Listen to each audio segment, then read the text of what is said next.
दिन था जब हजरत मोहम्मद सल्लल्लाहु अलैहि वसल्लम के दौर में अरब में एक गांव था जिसका नाम फादास था।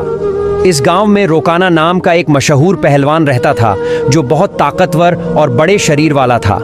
उस जमाने में रोकाना को सबसे शक्तिशाली इंसान माना जाता था क्योंकि कुश्ती में कोई भी उसके सामने टिक नहीं पाता था।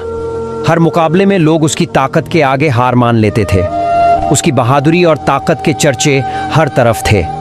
एक दिन रोकाना अपने गांव के कुछ लोगों के साथ कुश्ती को लेकर बातचीत कर रहा था। तभी वहां एक अजनबी आया। उसने सबको संबोधित करते हुए कहा, क्या तुम लोगों को पता है कि मक्का में एक नबी तशरीफ लाए हैं? उनका नाम मोहम्मद सल्लल्लाहु अलैहि वसल्लम है। वो अल्लाह के सच्चे रसूल हैं और उन पर आसमान से कुरान उतारी गई है। उनकी बातों को सुनकर बहुत से लोग इस्लाम कबूल कर रहे हैं। उस व्यक्ति की बातें सुनकर वहां मौजूद लोगों में हलचल मच गई। सबने कहा, हमें भी उनसे मिलकर उनकी बातें सुननी चाहिए। रोकाना भी सोच में पड़ गया और थोड़ी देर बाद बोल पड़ा, अगर वो सच में अल्लाह के भेजे हुए नबी हैं तो मुझे उनसे कुश्ती लड़नी होगी। अगर मैंने उन्हें हरा दिया तो साबित हो जाएगा कि वो सिर्फ एक आम इंसान है। यही सोचते हुए रोकाना पहलवान अपने घर लौट आया। उसका एक बेटा था जिसका नाम यजीद था। वो भी अपने पिता की तरह बहुत ताकतवर था और उसने कभी किसी मुकाबले में हार नहीं मानी थी। रोकाना ने अपने बेटे से कहा, मैंने सुना है कि मक्का में मोहम्मद सल्लल्लाहु अलैहि वसल्लम नाम का एक व्यक्ति है जिसे लोग बहुत बड़ा जादूगर कहते हैं। इसलिए मैं सोच रहा हूँ कि मक्का जाकर उनसे मिलूं और उनके साथ कुश्ती करूं। रोकाना की ये बात सुनकर उसका बेटा यजीद बोला, बाबा मैं भी आपके साथ मक्का जाऊंगा। मैं भी देखना चाहता हूं कि वो वाकई में कौन है। कुछ दिनों बाद रोकाना और उसका बेटा यजीद मोहम्मद सल्लल्लाहु अलैहि वसल्लम से मिलने के लिए मक्का की ओर रवाना हो गए। लंबा सफर तय करने के बाद तपते रेगिस्तान को पार करके वे आखिरकार मक्का पहुंच गए। लेकिन मक्का पहुंचते ही रोकाना ने महसूस किया कि उसके दिल में एक अजीब सी शांति समा गई है। उसे ये भी महसूस हुआ कि मक्का के लोगों के चेहरे पर एक अलग ही रौनक है। ऐसा लग रहा था जैसे इस शहर का माहौल किसी अल्लाह की रहमत से महक रहा हो। मक्का की फिजा देखकर रोकाना ने अपने बेटे से कहा, बेटा यजीद, मुझे लगता है कि ये जगह बहुत खास है।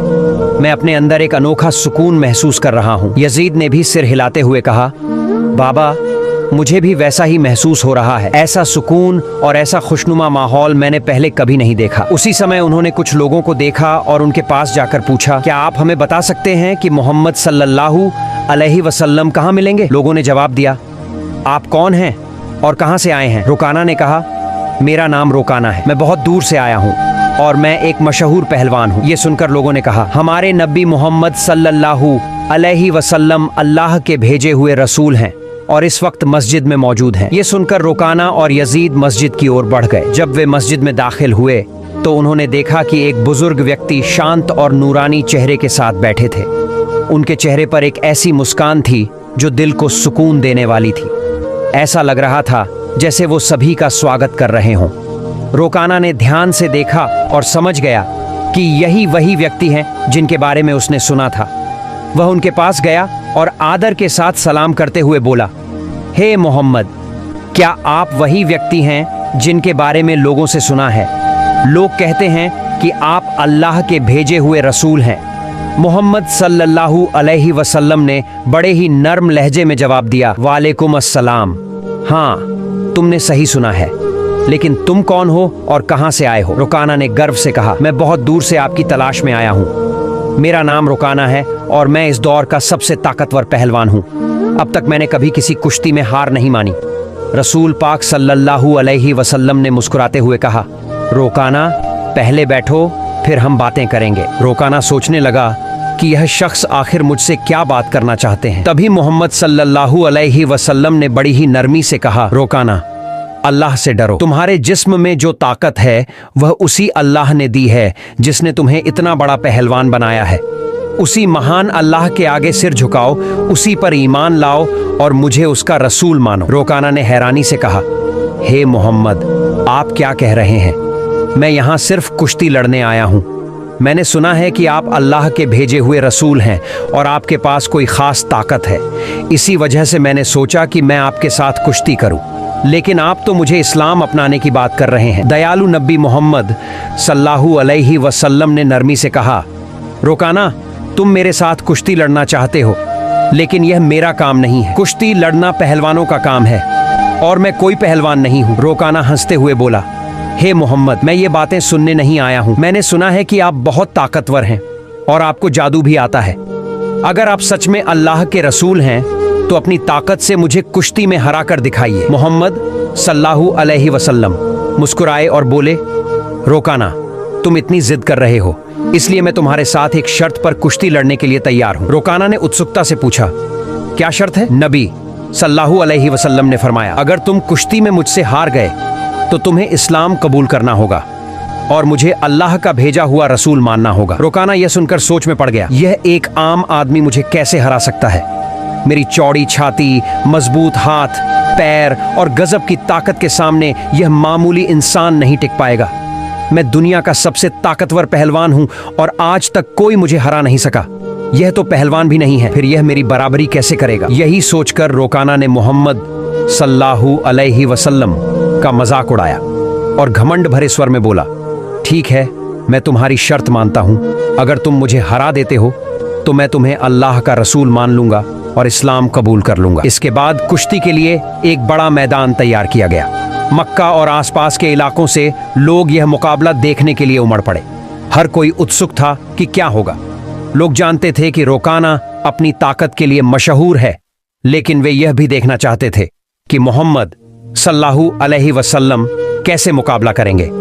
फिर सही समय पर मुकाबला शुरू हुआ। दयालु नबी मोहम्मद सल्लल्लाहु अलैहि वसल्लम और रोकाना मैदान में उतरे। रोकाना ने हमला करने के लिए कदम बढ़ाया, लेकिन तभी नबी सल्लल्लाहु अलैहि वसल्लम ने बड़ी आसानी से रोकाना को पकड़कर एक झटके में उठा लिया और जमीन पर पटक दिया। रोकाना को यकीन ही नहीं हुआ कि वह इतनी आसानी से गिर गया। उसने खुद को संभालने की कोशिश की, लेकिन उसने महसूस किया कि उसकी आधी ताकत खत्म हो चुकी थी। रसूल सल्लल्लाहु अलैहि वसल्लम ने मुस्कुराते हुए कहा, हे रोकाना, तुम हार चुके हो। अब भी क्या तुम मुकाबला जारी रखना चाहते हो? क्यों नहीं अपनी हार मान लेते और इस्लाम कबूल कर लेते? लेकिन घमंडी रोकाना ने कहा, नहीं, यह सिर्फ एक संयोग था, मुझे एक और मौका दो, इस बार मैं तुम्हें हरा दूंगा। रसूल सल्लल्लाहु अलैहि वसल्लम ने कहा, ठीक है, मैं तुम्हें एक और मौका देता हूं, लेकिन अगर इस बार भी तुम हार गए तो तुम्हें अपनी हार माननी होगी और इस्लाम कबूल करना होगा। लोगों की निगाहें फिर से मुकाबले पर जम गईं। रोकाना ने इस बार पूरी ताकत लगा दी और हर कोशिश की कि वह किसी भी हाल में नबी सल्लल्लाहु अलैहि वसल्लम को हरा दे। लेकिन जैसे ही उसने हमला करने के लिए कदम बढ़ाया, दयालु नबी ने फिर से उसे उठाकर जमीन पर पटक दिया। रोकाना को फिर से हार का सामना करना पड़ा। रसूल सल्लल्लाहु अलैहि वसल्लम ने कहा, हे रोकाना, अब भी क्या तुम्हें यकीन नहीं हुआ? मान लो कि अल्लाह ने मुझे सच्चाई के साथ भेजा है, अभी भी वक्त है, ईमान ले आओ। लेकिन रोकाना का अहंकार उसे हार मानने नहीं दे रहा था। रोकाना अपने मन में सोच रहा था, मैंने तो कभी किसी से कुश्ती में हार नहीं मानी, फिर यह कैसे हो सकता है कि मैं किसी ऐसे इंसान से हार जाऊं जो पहलवान भी नहीं है। इसलिए उसने फिर से नबी सल्लल्लाहु अलैहि वसल्लम से कहा, मुझे एक आखिरी मौका दो। हमारे नबी तो रहमतुल आलमीन, सबके लिए दया का स्रोत है। उन्होंने फिर से उसे मौका दिया। तीसरी बार मुकाबला शुरू हुआ। इस बार रोकाना ने अपनी पूरी ताकत लगा दी, लेकिन जैसे ही उसने हमला करने के लिए कदम बढ़ाया, नबी सल्लल्लाहु अलैहि वसल्लम ने फिर से उसे उठाकर जमीन पर पटक दिया। अब रोकाना उठने की कोशिश कर रहा था, लेकिन उसकी ताकत खत्म हो चुकी थी। उसे समझ में आ गया कि मोहम्मद सल्लल्लाहु अलैहि वसल्लम कोई आम इंसान नहीं है, बल्कि अल्लाह के भेजे हुए सच्चे रसूल हैं और इस्लाम सबसे बेहतरीन धर्म है। रोकाना ने कहा, हे अल्लाह के नबी, अब मुझे यकीन हो गया है कि आप सच में अल्लाह के रसूल हैं और इस्लाम सच्चा धर्म है। मैं आपको नबी के रूप में स्वीकार करता हूँ और अल्लाह पर ईमान लाता हूँ। जब रोकाना ने इस्लाम कबूल कर लिया तो रसूल सल्लल्लाहु अलैहि वसल्लम ने फरमाया, अब तुम सच्चाई को समझ चुके हो। असल में इंसान कभी भी अपनी ताकत से मजबूत नहीं होता। अल्लाह ने मुझे जो ताकत दी है, उसी की वजह से आज तुम मुझसे हार गए हो, और यह भी अल्लाह ही की मर्जी थी कि तुम इतने बड़े पहलवान बने। अगर अल्लाह नहीं चाहते तो मैं तुम्हें हराने की ताकत भी नहीं रखता। रसूल सल्लल्लाहु अलैहि वसल्लम की यह बात सुनकर रोकाना की आंखों में आंसू आ गए। उसने खुशी और सुकून के साथ इस्लाम कबूल कर लिया। यह घटना हमारे नबी की महानता का एक जिंदा चमत्कार थी। लेकिन तभी एक और चुनौती सामने आ गई। रोकाना का बेटा यजीद, जो खुद भी एक मशहूर और ताकतवर पहलवान था, अपने पिता की हार को स्वीकार करने के लिए तैयार नहीं था।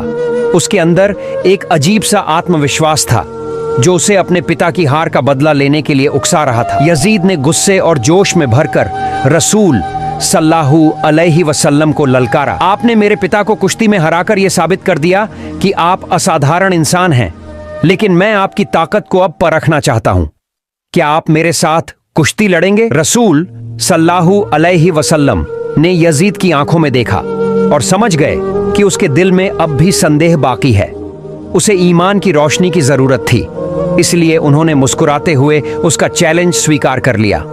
यजीद ने खुद को लड़ाई के लिए तैयार किया। वह भी अपने पिता की तरह ताकतवर था और उसने कभी किसी से हार नहीं मानी थी। उसके मन में एक ही बात चल रही थी कि वह मोहम्मद सल्लल्लाहु अलैहि वसल्लम को हराकर अपने पिता की हार का बदला लेगा और अपने परिवार की इज्जत वापस पाएगा। जब कुश्ती शुरू हुई तो यजीद ने अपनी पूरी ताकत लगा दी और हजरत मोहम्मद सल्लल्लाहु अलैहि वसल्लम पर हमला किया, लेकिन हमारे नबी ने हर एक वार को आसानी से रोक लिया। यजीद हैरान रह गया। फिर रसूल सल्लल्लाहु अलैहि वसल्लम ने उसे एक मौका दिया ताकि वह अपनी पूरी ताकत आजमा सके। यजीद ने पूरी ताकत से हमला किया, लेकिन इस बार भी रसूल सल्लल्लाहु अलैहि वसल्लम ने उसे जमीन पर गिरा दिया। यजीद का शरीर इतनी जोर से जमीन से टकराया कि उसे लगा जैसे उसकी हड्डियां टूट गई हों। उसने फिर से उठने की कोशिश की, लेकिन उसके पैरों में ताकत नहीं बची थी। उसने जब नबी सल्लल्लाहु अलैहि वसल्लम की तरफ देखा तो उनके चेहरे पर एक सुकून भरी मुस्कान थी। फिर हमारे नबी ने उसका हाथ पकड़कर कहा, ओ यजीद, तुम वाकई बहादुर हो, लेकिन याद रखो कि असली ताकत अल्लाह रब्बुल आलमीन के हाथ में है। यजीद ने देखा कि अल्लाह ने अपने नबी को कितनी ताकत दी है।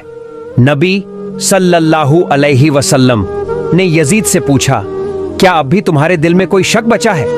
ये सुनते ही यजीद की आंखों से आंसू बहने लगे। उसने हजरत मोहम्मद सल्लल्लाहु अलैहि वसल्लम के सामने आत्मसमर्पण करते हुए कहा, हे अल्लाह के रसूल, आज मैंने अपनी जिंदगी का सबसे बड़ा सबक सीखा है।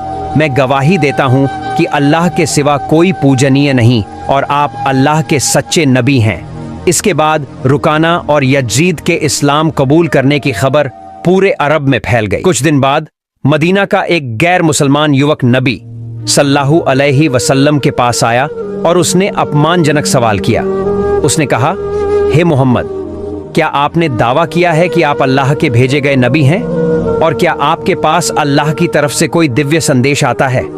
अगर आप सच्चे नबी हैं तो कुछ ऐसा करके दिखाइए जो आम इंसान नहीं कर सकता। नबी सल्लल्लाहु अलैहि वसल्लम ने शांति से कहा, मैं कुछ नहीं करूंगा, तुम बस उस पेड़ के पास जाओ और कह दो कि अल्लाह के भेजे हुए नबी तुम्हें बुला रहे हैं। युवक उत्सुकता और जिज्ञासा के साथ पेड़ के पास गया और कहा, हे पेड़, तुम्हें अल्लाह के नबी बुला रहे हैं। जैसे ही उसने ये कहा, पेड़ कांपने लगा। सबने देखा कि पेड़ ने अपनी जड़ों को जमीन से निकाल लिया और धीरे धीरे उछलता हुआ नबी सल्लल्लाहु अलैहि वसल्लम की ओर बढ़ने लगा। यह देखकर युवक चौंक गया और कहा, यह तो जरूर कोई जादू है। अगर आप सच्चे नबी हैं तो इस पेड़ को वापस वहीं भेज दो जहां से वो आया था। नबी सल्लल्लाहु अलैहि वसल्लम ने कहा, जाओ, अपनी जगह पर लौट जाओ। सबने देखा कि पेड़ तुरंत वापस अपनी जगह चला गया और पहले की तरह खड़ा हो गया। यह देखकर युवक जोर से बोला, अशहदु अल्लाह इलाहा इल्लल्लाह व अशहदु अन्ना मुहम्मदुर रसूलुल्लाह, जिसका मतलब है, मैं गवाही देता हूं कि अल्लाह के सिवा कोई पूजनीय नहीं और मोहम्मद सल्लल्लाहु अलैहि वसल्लम अल्लाह के सच्चे नबी हैं। इसके बाद उस युवक ने न सिर्फ इस्लाम कबूल किया बल्कि अपने पूरे परिवार को भी मुसलमान बना लिया। हमारे नबी सल्लल्लाहु अलैहि वसल्लम की पूरी जिंदगी ऐसे अनगिनत चमत्कारों से भरी हुई है। हमें जो जन्म से मुसलमान हैं सही तरीके से इस्लाम को अपनाना चाहिए ताकि दुनिया में अच्छाई फैले। अल्लाह हमें नबी सल्लल्लाहु अलैहि वसल्लम की दी गई तालीम को अपनी जिंदगी में लागू करने की ताकत और समझ दे। प्यारे दोस्तों, आज की वीडियो यहीं खत्म होती है। अगर आपने अभी तक वीडियो को लाइक नहीं किया है तो कृपया लाइक करें और चैनल को सब्सक्राइब करें। फिर मिलते हैं एक नई वीडियो के साथ। अल्लाह हाफिज।